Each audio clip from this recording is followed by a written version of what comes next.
বিবি ডাক দিয়ে বললেন, তুমি তো সারাদিন শুধু প্রাণ বিভিন্ন জায়গায় টাকা পয়সা এগুলো বিতরণ করতেছ। হযরত ওমর ডাক দিয়ে বললেন, এগুলো আমার সম্পদ নয়, এগুলো রাষ্ট্রীয় সম্পদ। রাষ্ট্রের কাছে গরিব মিসকিনদের জন্য আমি দিচ্ছি, এগুলো আমার সম্পদ নয়। আর আমাদের দেশের অবস্থা সব কিছু লুটপাট করে দেশে যদি একই কাপড় পান হয়ে যাব, এই জন্য বিদেশে বাঁচা করি। এই জন্য তাকওয়াওয়ালা খোদাভীরু ব্যক্তিদেরকে ছোট থেকে বড় সব জায়গায় নেতা বানানো। নিজেরাও ভালো থাকবো, নিরাপদ থাকবো, দেশ উন্নয়ন হবে, সব দিক দিয়ে শান্তি দিবে আল্লাহ তাআলা।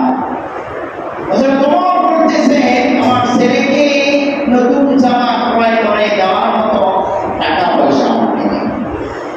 বিবি এখন পরামর্শ দিচ্ছেন, প্রাণের স্বামী আমার,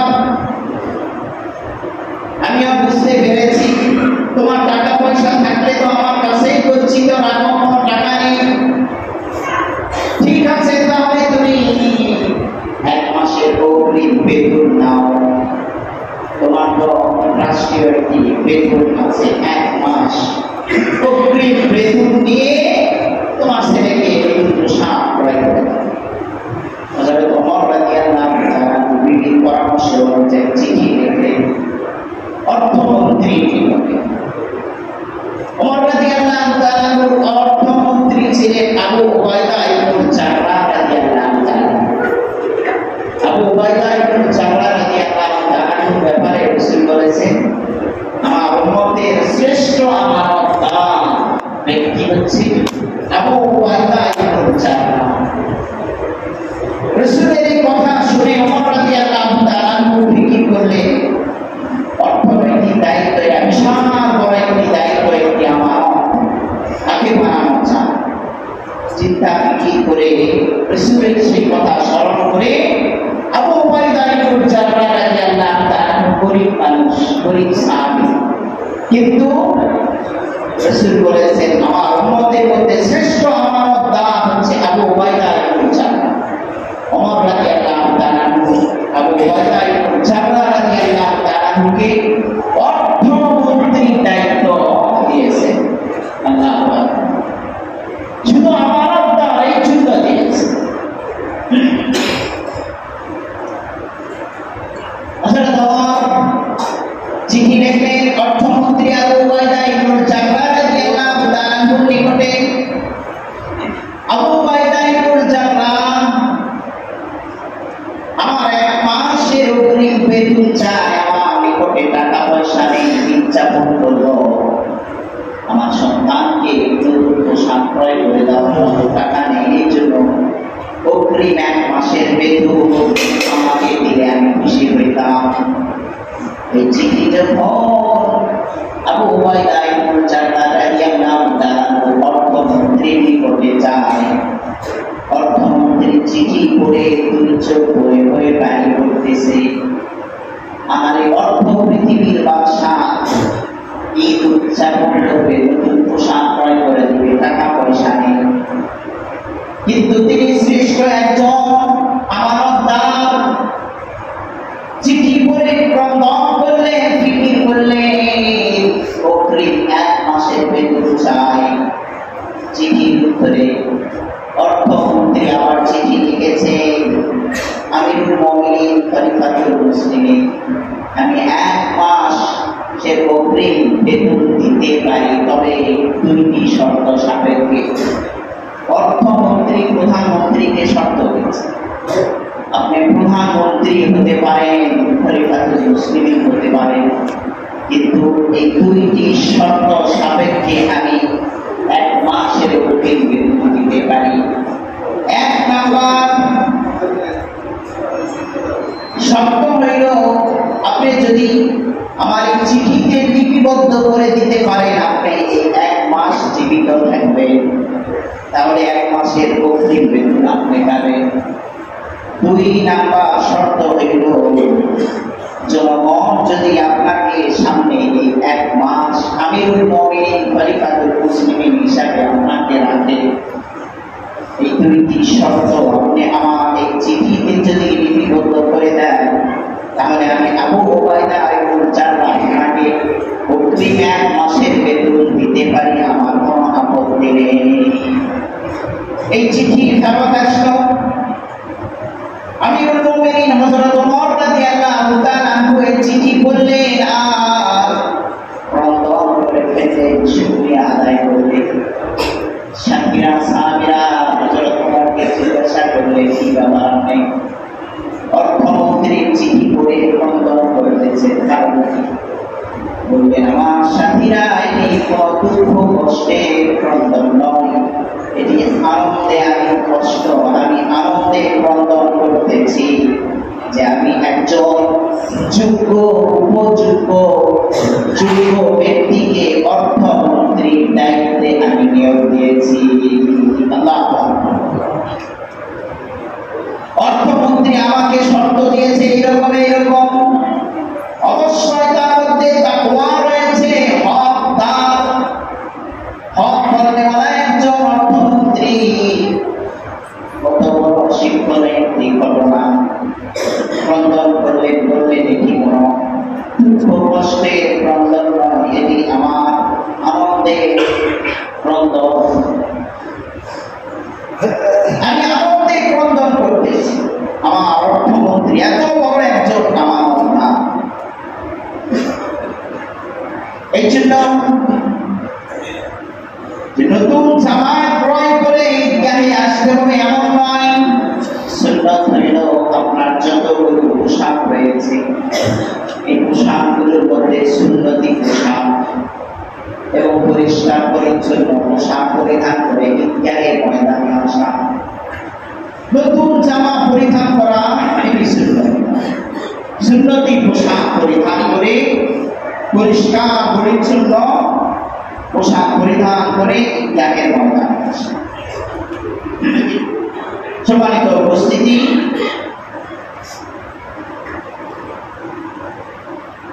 রমজান মাসে কেউ যদি কঠিন অসুস্থতার কারণে রোজা পালন করতে না পারে,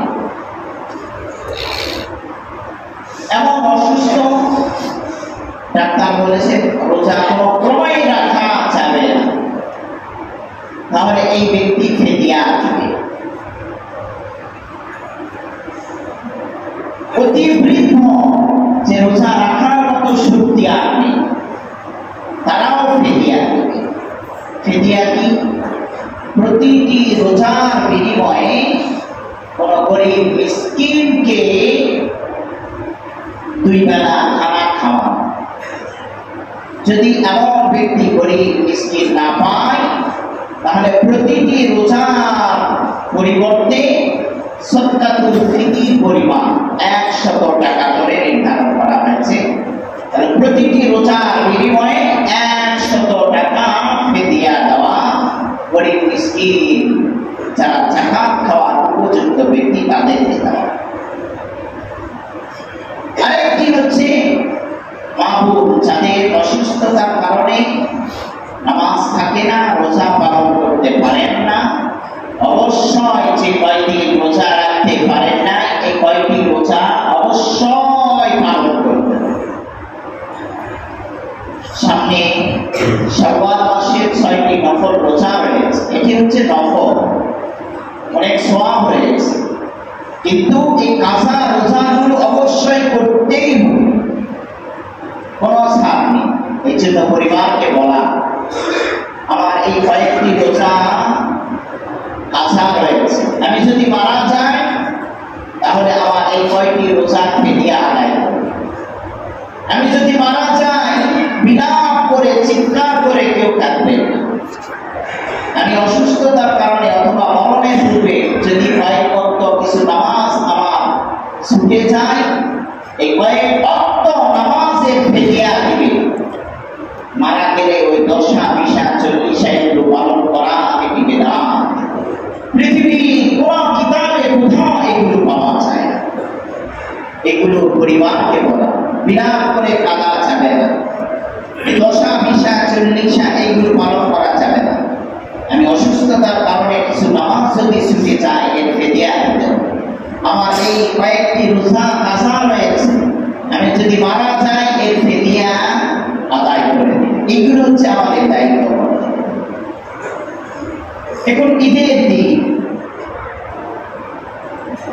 আল্লাহ রাসূল সাল্লাল্লাহু আলাইহি সাল্লামের নিকটে একজন যুবতী মহিলা আসার পরে বলল, ইয়া রাসূলুল্লাহ, আমার বিবাহের উপযুক্ত বয়স হয়ে গেছে, আপনি উপযুক্ত একজন ছেলের সাথে আমাকে বিবাহ করে দিলে আমি খুব খুশি হয়ে যাই। তবে যে যুবক আমাকে বিবাহ করবে তার জন্য আমার তিনটি শর্ত, এই তিনটি শর্ত সাপেক্ষে আমি বিবাহ করতে চাই। আল্লাহ রাসূল বললেন, আল্লাহ তাআলা ঠিক আছে, তোমার শর্তগুলো কি বলো? এক নম্বর শর্ত হইল যে আমাকে বিবাহ করবে তাকে প্রতিদিন এক খতম কোরআন পড়ার সওয়াব অর্জন করতে হবে। ঘটনা বলার উদ্দেশ্য হইল আমাদের মধ্যেও যেন আমল আসে, খুব মনোযোগ সহকারে। দুই নম্বর শর্ত যে পরিপূর্ণ রাত ইবাদত বন্দেগী করার সওয়াব অর্জন করবে। তিন নম্বর শর্ত পুরা বছর, সারা বছর রোজা রাখার সওয়াব অর্জন করতে হবে। এই তিনটি শর্তে আমি বিবাহ করতে চাই। আল্লাহ রাসূল বললেন, সাহাবীরা, আল্লাহর এই বান্দি টাকা পয়সা থাকতে হবে, গাড়ি বাড়ি থাকতে হবে, ছেলেটা হ্যান্ডসাম হইতে হবে, এমন কোন শর্ত দেয়নি। অবশ্যই তার মধ্যে তাকওয়া রয়েছে, এই জন্য সুন্দর তিনটি শর্ত দিয়েছে। এই তিনটি শর্ত সাপেক্ষে কে আছো আল্লাহর এই বান্দিকে বিবাহ করবে? সকলেই নীরব। একজন সাহাবী দাঁড়িয়ে, ইয়া রাসূলুল্লাহ, আমি এই শর্ত সাপেক্ষে বিবাহ করতে চাই। আল্লাহ রাসূল বিবাহ করাই দিলেন। বেশ কয়েক মাস পরে আল্লাহর বান্দি আল্লাহ রাসূলের নিকটে অভিযোগ করলেন, ইয়া রাসূলুল্লাহ, আমার স্বামীর মধ্যে এই শর্তগুলো পরিপূর্ণ আছে কিনা আমি একটু যাচাই করতে চাই আপনার কাছে। আল্লাহ রাসূল সাহাবীদেরকে পাঠিয়ে দিলেন, যাও অমুককে ডেকে নিয়ে আসো। নিয়ে আসেন। আল্লাহ রাসূল বললেন, তোমাকে বিবাহ দেওয়া হয়েছিল তিনটি শর্ত সাপেক্ষে, তোমার কি মনে আছে? সাহাবী বললেন, ইয়া রাসূলুল্লাহ, আমার মনে আছে এবং আমি তা পালন করে থাকি, বাস্তবায়ন করে থাকি। এক নম্বর শর্ত, প্রতিদিন এক খতম কোরআন পড়ার সওয়াব অর্জন করতে হবে। আপনি বলেছেন কোন ব্যক্তি যদি সূরাতুল ইখলাস তিনবার তেলাওয়াত করে আল্লাহ তাআলা তাকে এক খতম কোরআন পড়ার সওয়াব দান করেন। সুবহানাল্লাহ। বিবাহের পর থেকে আজ পর্যন্ত এমন কোন দিন চাই নাই আমি সূরাতুল ইখলাস তিনবার তেলাওয়াত করি না। আল্লাহ রাসূল বললেন, আমার স্বামী এক নম্বর শর্ত পূরণ করে। দুই নম্বর শর্ত, পরিপূর্ণ রাত ইবাদত বন্দেগী করার সওয়াব অর্জন করতে হবে। সাহাবী বললেন, ইয়া রাসূলুল্লাহ, আপনি বলেছেন কোন ব্যক্তি যদি ইশার নামাজ এবং ফজরের নামাজ জামাতের সাথে আদায় করে আল্লাহ তাআলা সারা রাত নফল নামাজ পড়া, ইবাদত বন্দেগী করার সওয়াব আল্লাহ তাআলা তাকে দান করেন। সুবহানাল্লাহ। আমি যে দিন বিবাহ করেছি ওই দিন থেকে ইশার নামাজ এবং ফজরের নামাজ জামাত তো দূরের কথা, তাকবীরে উলা আমার কোনদিন ছুটে যায়। সুবহানাল্লাহ। আল্লাহ রাসূল বললেন, আমার স্বামী দুই নম্বর শর্ত পরিপূর্ণ পালন করেছে। তিন নম্বর শর্ত যে পরিপূর্ণ বছর রোজা রাখার সওয়াব অর্জন করতে হবে। আপনি বলেছেন কোন ব্যক্তি যদি রমজান মাসের রোজা রাখে, এরপরে শাওয়াল মাসের ৬টি নফল রোজা রাখে, আল্লাহ তাআলা পরিপূর্ণ বছর রোজা রাখার সওয়াব আল্লাহ তাআলা তাকে দান করেন। সুবহানাল্লাহ। সাহাবী বললেন, ইয়া রাসূলুল্লাহ, রমজান মাসের পরিপূর্ণ মাস রোজা পালন করেছি, শাওয়াল মাসের ৬টি নফল রোজাও আমি পালন করেছি, পালন করে থাকি। আল্লাহ রাসূল বললেন, আমার স্বামী তিনটি শর্ত পরিপূর্ণভাবে পালন করতেছেন। সুবহানাল্লাহ। বলার উদ্দেশ্য হইল এই আমলগুলো যেন আমাদের মধ্যেও এসে যায়। প্রতিদিন কমপক্ষে সূরাতুল ইখলাস তিনবার তেলাওয়াত করব ইনশাআল্লাহ। ইশার নামাজ এবং ফজরের নামাজ জামাতের সাথে আদায় করলে পরিপূর্ণ রাত নফল ইবাদত করার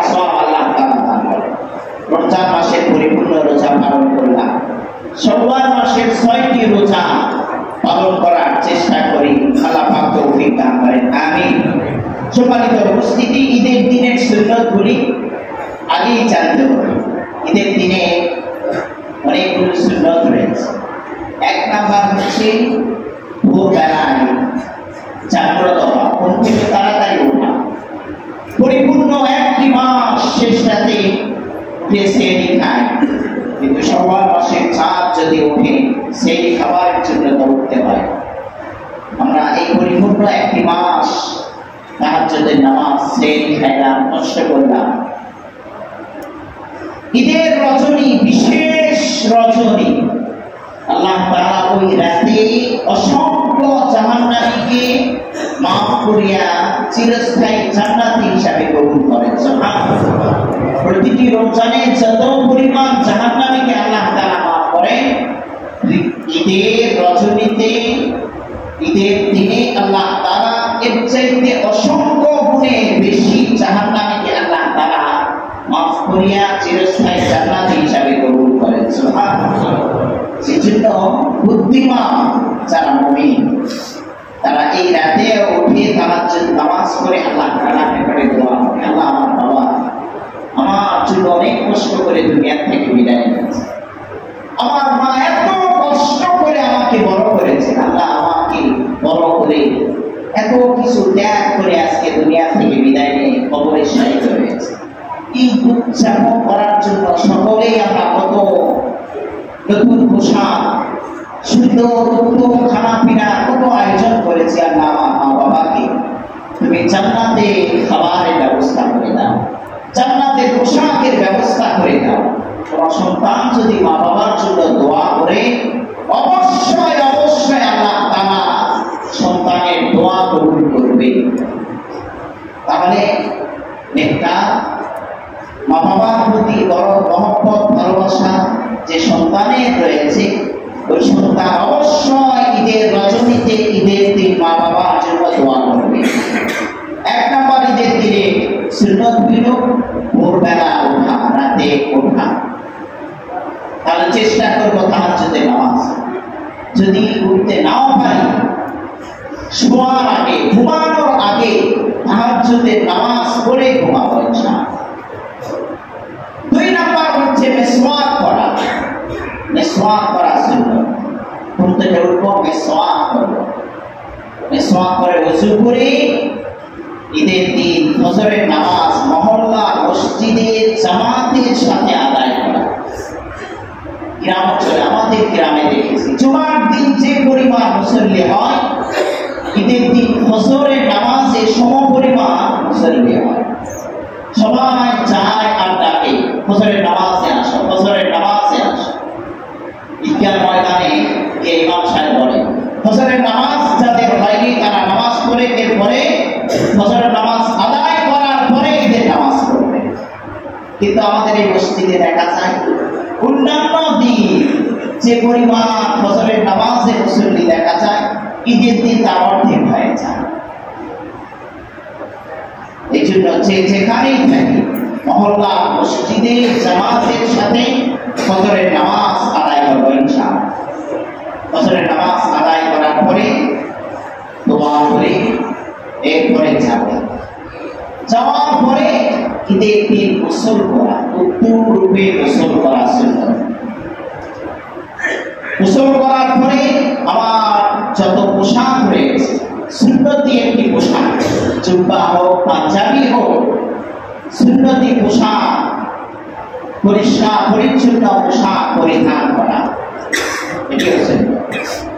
এর জন্য এখানে আসার আগে সুন্নতি পোশাক করবে, জুব্বা হোক পাঞ্জাবি হোক, টুপি পরিধান করে ঈদগাহের ময়দানে তাড়াতাড়ি আসা। এরপরে এই ঈদুল ফিতরে মিষ্টি জাতীয় জিনিস খাওয়া সুন্নাত। সেমাই হোক, মিষ্টি হোক, খেজুর হোক, এগুলো খাওয়া। অনেক কিতাবে রয়েছে বেজন সংখ্যক খেজুর খাওয়া। মিষ্টি জাতীয় জিনিস খাওয়া ঈদের দিন ঈদগাহে আসার আগে খেয়ে আসা, এটি হচ্ছে। গোসল করার পরে এরপরে আতর লাগানো, সুগন্ধি ব্যবহার করা, সেন্ট নয় আতর ব্যবহার করবে, সারা বছর আতর ব্যবহার করবে। রাতের বেলা সুরমা লাগানো, ঈদগাহে আসার আগে সুরমা লাগানো এটা কিন্তু সুন্নাত। সুরমা আল্লাহ রাসূল লাগাইতেন রাতের বেলা, ঘুমানোর আগে। রাতে সুরমা লাগায়, ঘুমাইলে চোখে কিছু সুরমা টানা চান, চোখ পরিষ্কার হয়। ঈদগাহে আসার আগে সুরমা লাগানো এটা কিন্তু সুন্নাত। অনেকে সুরমায় লাগায় না, ঈদের দিন পানের বোটা দিয়ে সুরমা লাগানোর পরে চোখ তো কালো ভূমিকা, কিছু অংশ চোখের ভিতরে যায়, চোখে পানি বাইরে স্বাভাবিক, বিবি দিয়ে দেয়। বিবিরা কিন্তু সন্তানদেরকে, স্বামীদেরকে সাজায়, চোখে পানি পড়ে, জিজ্ঞাসা করে কি ব্যাপার কাঁদতেছ? আজকে ঈদের দিন হুজুর বলেছে কাঁদলে গুনাহ মাফ হবে। আসলে কিন্তু সেই সুরমা দেওয়ার পরে চোখে পানি বাইরে হয়েছে। বলার উদ্দেশ্য হলো সুরমা লাগাবেন রাতে, ঈদে আসার আগে সুরমা লাগানো এটি সুন্নাত। সব কিছু করার পরে এরপরে ঈদগাহের ময়দানে আসার আগে এখন থেকে যাদের ফিতরা পরিশোধ হয়নি তাড়াতাড়ি ফিতরাগুলো পরিশোধ করে দিয়ে ঈদগাহের ময়দানে আসা, এটিও সুন্নাত। যাতে করে ফিতরা যাকাতের টাকাগুলো নিয়ে গরিব মিসকিন তারাও নতুন পোশাক ক্রয় করতে পারে, ঈদের দিন তারাও যেন ভালো খাবারের ব্যবস্থা করতে পারে। এই জন্য এটিও সুন্নাত, ফিতরা পরিশোধ করে ঈদগাহের ময়দানে আসা।